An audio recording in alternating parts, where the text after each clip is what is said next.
kesho yako. Utakula nini? Utavaa nini baadaye? Tazama ndege warukao angani, hawapandi mbegu wala hawavuni, hawakusanyi chakula ghalani, lakini Baba huwapa kila siku. Je, wewe si watamani zaidi?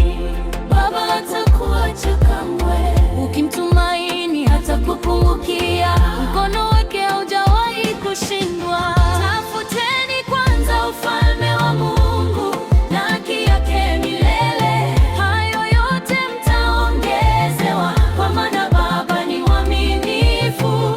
Usiwe na wasiwasi, pumzika kwa amani. Tafuteni kwanza ufalme wa Mungu, Baba atakutosheleza.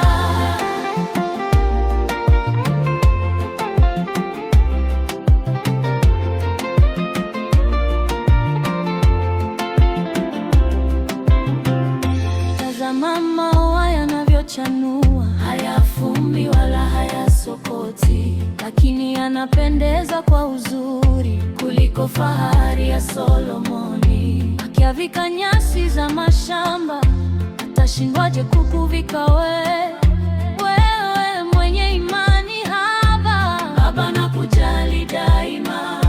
Ni nani kwa wasiwasi wake aweza kuongeza saa ya maisha? Usiogope mambo ya kesho, kesho yajijali yenyewe.